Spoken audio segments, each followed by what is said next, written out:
Hi, Vijay Mistry here. In this video, I want to share with you what makes a great CEO in a mid-sized company. Now, as a corporate coach, director, consultant, I've spoken in seminars, I have seen companies struggle, I've seen companies fail, and I've also noticed highly successful organizations. And I have observed a certain pattern. And these are certain triggers where I've seen that variation between a successful CEO and one who's struggling. So let me share with you what makes a great CEO in a mid-sized company. The first and foremost is linkage. Great CEOs will have this linkage in place. Now, there are 5 linkages I would like to share with you. The first and foremost is linkage with the external conditions. In other words, what is really happening outside the sector or industry in which you are in. That linkage is always there. They have a finger on their pulse as to what exactly is happening ground level externally. And this is very important, whether it's disruption, whether it's new entrants, what's happening with the customer behavior, all those aspects are properly taken into consideration. That's the first linkage. The second linkage is having that linkage internally from 50,000 feet down to 50 feet. In other words, they know each and every touch points in the organization. They can connect all the dots and they are fully switched on. The third linkage, which is extremely powerful, is linkage with the purpose and vision of the organization. This again is key and crucial because at the end of the day, ensuring that there is that sustainability in place and ensuring that the expectations are met on a timely basis is key and crucial.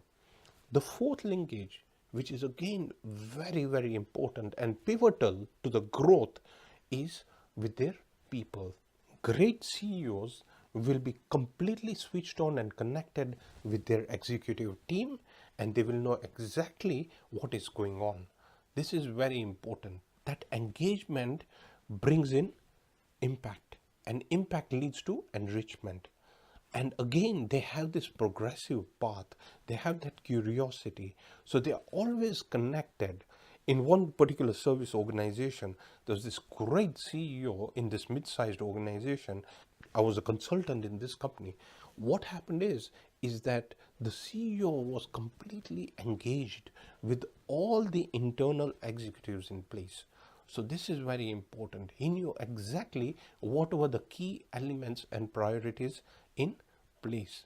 And finally, linkage with the self-reflection, ensuring that the health is being looked after, they have maximum utility of their time, they have that self-awareness, and they are aligned within with as less chaos as possible. And this is key to have that self-reflection in place. So these are the 5 core linkages which make a great CEO. Let's move to the second point, which is distinction. What do I mean by distinction? A great CEO in a mid-sized organization will have clear demarcation and distinctions between the long-term and operational activities.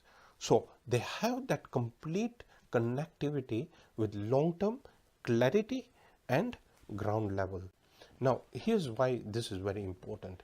In one company where the CEO was struggling, they just had one management meeting and they believed that was enough. While the successful CEO would have 2 meetings. He would have this governance or this macro level meeting every 6 weeks, and he would make sure that everybody are on the same page, understanding that the expectations are clear and ensuring that they understand what the roadmap is. This was very important, very powerful for the executive directors. He had one non-executive director as well, and they all knew exactly what the recipe for success is, and they could bring and address in any key high-end decision in that particular setup. And this is very important. And I believe that one of the key recipes for success in a mid-sized organization is that the CEO understands exactly what are the operational activities, whether it's management reports or whatever it is within your organization, and having those clear distinctions in that governance aspect. Let's move to the third point, which is equally important, and that is policies and blueprints. There was this one particular organization, again, it was in the service industry, which grew multiple fold in a few years. And one of the things they had is they had clear dashboards, clear blueprints in place. One pager, two-page blueprints, which were clear, simplified. So they broke all the complexity into complete simplification. And here's a suggestion I can throw in for you. How those dashboards which have real-time information as well as which have some analytics and some graphical information, because there you can get the impact immediately. Whatever it is that you are trying to measure or look into or observe or pick up a signal from, it's very important to have these policies and procedures. Step back, set criteria in your organization and see how that really works, because you'll have those boundaries in place, you'll have those timelines in place, you'll have clear expectations in place, and you'll ensure that your resource allocation is optimally used. So that is key and crucial. Let me move to the next point, which is equally important, is audacious. Again, there was a chair of this one particular manufacturing organization who was highly successful. And I asked him that what was that one thing that he did? Because at one point he was just working for a company and now he's become an industrialist. And I asked him, what is that one thing? And he said, that is being bold. He was bold. He took some risks. He made sure that he took some bets which paid off.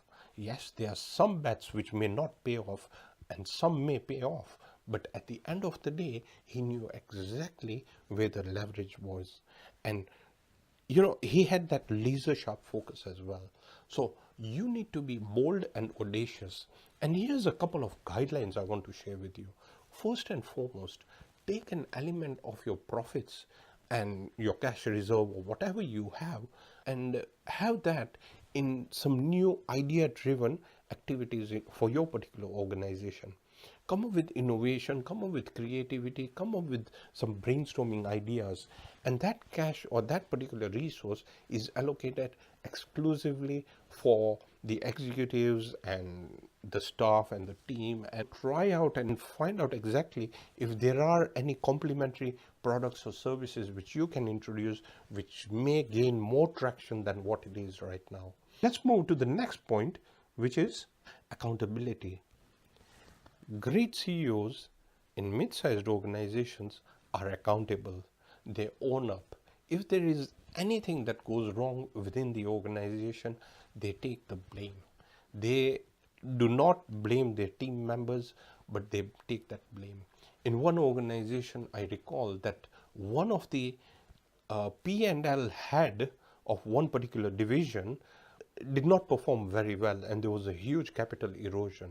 The CEO, who was the owner, he took full responsibility of that particular failure, saying that he was short-sighted, he did not look through or he didn't think through some of the other aspects of the risk. Instead of blaming others, he took that on himself.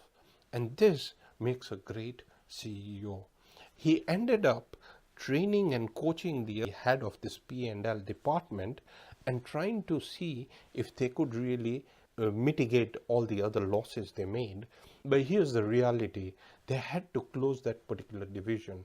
They could not really see much value in that particular division.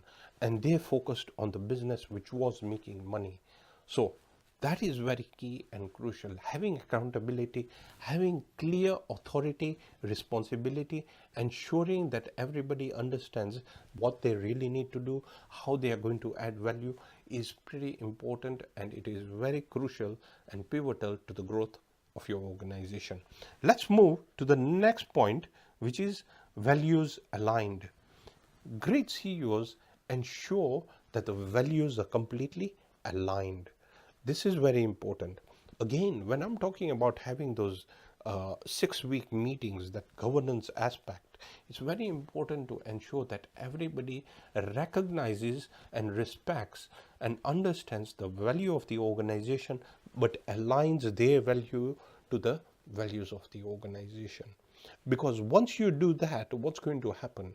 It's going to drive growth. Everybody will be on the same page. There will be more clarity. There will be more heightened level of energy and dynamism. So for you to be successful, make sure you have these values aligned, whether it is clarity or simplicity or discipline or execution, whatever your values are, make sure those are aligned with all the executive members collectively in your organization. The final point which I would like to bring forward is people's person. Now this is obvious, and I'll mention this in the linkage, but I would like to emphasize this particular point, is that the CEO will make sure they communicate with the stakeholders. And here's what one CEO did. He used the 80-20 principle. So using that 80-20 principle, he sort of expounded on the 20%, and he had these portfolio of clients in that 20% range, which was bringing 80% of the business in his organization. And he made a point of meeting them, engaging with them, networking with them, and making sure that if there is anything else he could do to exceed value, he would do that. That really helped him leverage the business, because there was higher referral, there was more business coming in, and his business started growing. So this is very important to ensure that you are a people's person. And he also made sure that the executives and their subordinates in his organization had a true meaning to the purpose of the organization and what it would mean to them. In other words, they were party to the progression path and the progress of the organization. He used to give them incentives and make sure that the packages were attractive enough to get the best talent for his organization. My dear friends, I hope you found these elements of what makes a great CEO in a mid-sized company insightful.